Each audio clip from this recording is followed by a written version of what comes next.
Hanggang uwi na tayo lahat, kaya minabuti ko na pong naiklihin ito. Isang oras lang kailangan ko. Biro lang. So, nung ako po ay naatasan magbigay ng closing remarks para sa buwan ng wika, aminin ko po na magkahalong galak at kabahan na naman ako.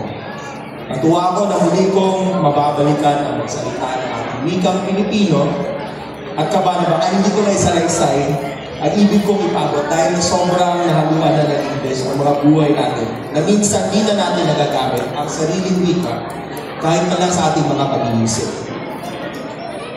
Isang malaking karangalan ito para sa akin dahil naniniwala ako ang mga ganitong pagtitipon ay may positibong epekto lalo na sa mga kabataan.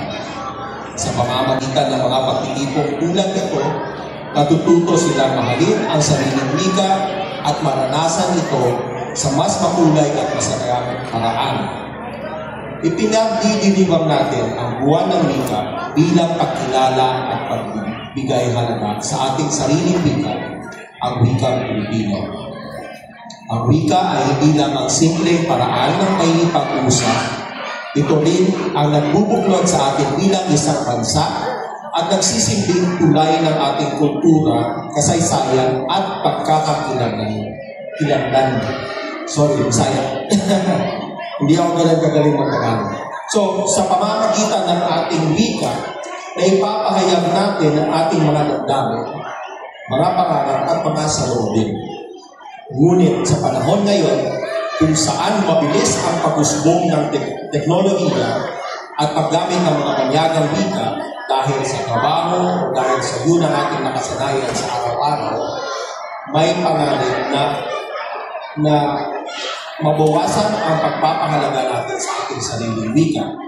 Kung hindi natin pangalagaan ito, ay baka tuluyan na makalimutan natin ang ating sariling wika. Kaya mahalaga na patuloy natin itong gamitin at pagyamanin sa paaralan, sa tahanan at sa ating araw-araw na buhay.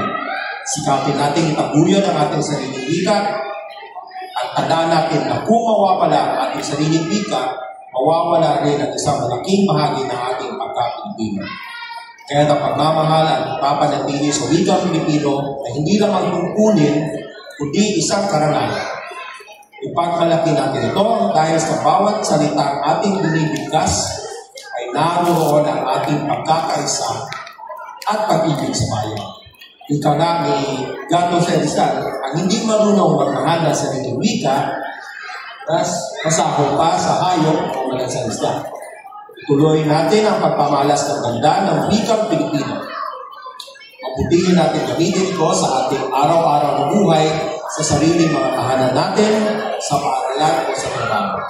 At sa mga puso at isipan natin, huwag kalimutan o kailangan ang wikang Pilipino. Maraming salamat at mabuhay ang wikang Pilipino.